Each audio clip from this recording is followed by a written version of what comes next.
स्वागत है आप सभी का हमारे YouTube चैनल में। आज हम जेसीईआरटी क्लास 6 हमारा गौरव इतिहास के अध्याय 5 जीवन की विभिन्न शैलियों के प्रश्नों को सॉल्व करेंगे।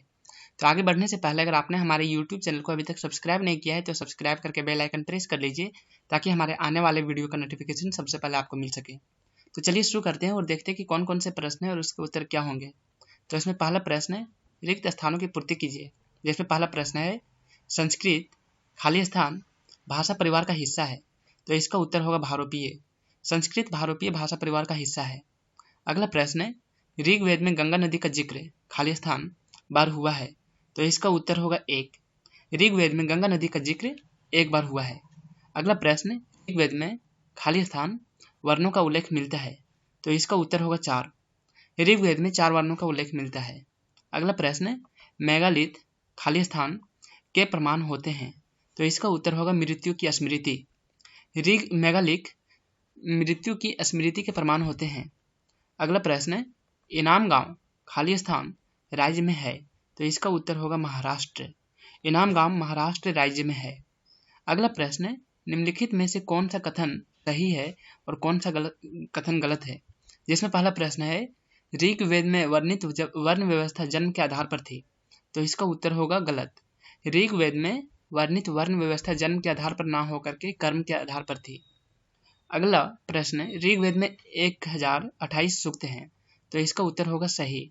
अगला प्रश्न, ऋग्वेद काल के लोग चावल का सेवन करते थे, तो इसका उत्तर होगा गलत। ऋग्वेद काल के लोग चावल का सेवन ना करके वे गेहूं या जौ का सेवन करते थे। अगला प्रश्न, राजन का चुनाव सभा करती थी, तो इसका उत्तर होगा गलत। राजन का चुनाव सभा ना करके राजन का चुनाव समिति करती थी। अगला प्रश्न, झारखंड में भी मेगालिथ मिले हैं, तो इसका उत्तर होगा सही। अगला प्रश्न, निम्नलिखित प्रश्न के उत्तर संक्षेप में लिखें। इसमें पहला प्रश्न है, ऋग्वेदिक काल में बलि शब्द का प्रयोग किन अर्थों में होता था, तो इसका उत्तर होगा ऋग्वेदिक काल में बलि शब्द का प्रयोग 2 अर्थों में होता था। प्रथम यज्ञ की आहुति के लिए और दूसरा लोगों के द्वारा अपने राजा को उपहार में दिए गए धन के रूप में। अगला प्रश्न, ऋग्वेदिक काल में राजा का प्रमुख कार्य क्या था, तो इसका उत्तर होगा राजा का प्रमुख कार्य जन को सुरक्षा प्रदान करना तथा जन की संपत्तियों में वृद्धि के लिए यज्ञ का आयोजन करना था। आज की तरह उसके पास अस्थायी सेना नहीं होती थी। युद्ध के दौरान एक नागरिक सेना का गठन किया जाता था जिसका नेतृत्व राजन करता था। लड़ाइयां पुरुषों के द्वारा लड़ी जाती थी।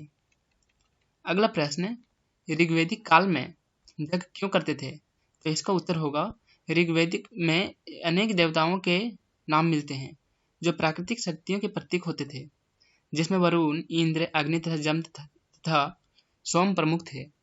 इनमें इंद्र को सबसे प्रतापी देवता समझा जाता था। ऋग्वेदिक काल में लोग युद्धों में विजय, पशुओं एवं पुत्रों की प्राप्ति के लिए जग एवं ईश्वर की उपासना करते थे। अगला प्रश्न, वेद कितने हैं, सबसे पुराना वेद कौन सा है, तो इसका उत्तर होगा वेद 4 हैं, ऋग्वेद, यजुर्वेद, सामवेद और अथर्ववेद। इनमें से ऋग्वेद सबसे पुराना वेद है जिसकी रचना 1500 ईसा पूर्व में हुई थी। अगला प्रश्न, सूक्त का क्या अर्थ है। ऋग्वेद में कितने सूक्त हैं, तो इसका उत्तर होगा सूक्त का अर्थ अच्छी तरह बोला गया है। एक सूक्त में कई ऋचाएं होती है। ऋग्वेद में 1028 सूक्त हैं। अगला प्रश्न, महापाषाण का क्या अर्थ है। भारत में महापाषाणिक स्थल कहाँ कहाँ मिले हैं, तो इसका उत्तर होगा महापाषाण का अर्थ है बड़ा पत्थर। दक्कन, दक्षिण भारत, उत्तर पूर्वी भारत एवं कश्मीर में आज से करीब 3000 वर्ष पहले महापाषाण कब्र बनाने की प्रथा प्रचलित थी। ये पत्थर कब्र पर लोगों के द्वारा बड़े करीने से लगाए जाते थे ताकि कब्र के स्थानों को चिन्हित किया जा सके। भारत में आदि चन्नलूर तमिलनाडु, ब्रह्मगिरी आंध्र प्रदेश आदि महापाषाणिक पुरास्थल हैं। इन महापाषाण मेगालिथ जमीन के ऊपर और कुछ जमीन के अंदर होते हैं। आपको वीडियो कैसा लगा यह हमें कमेंट में जरूर बताएं और अगर वीडियो अच्छा लगा तो इसे लाइक कीजिए, दोस्तों के साथ शेयर कीजिए। अगर आपने हमारे YouTube चैनल को अभी तक सब्सक्राइब नहीं किया है तो सब्सक्राइब करके बेल आइकन प्रेस कर लीजिए ताकि हमारे आने वाले वीडियो का नोटिफिकेशन सबसे पहले आपको मिल सके।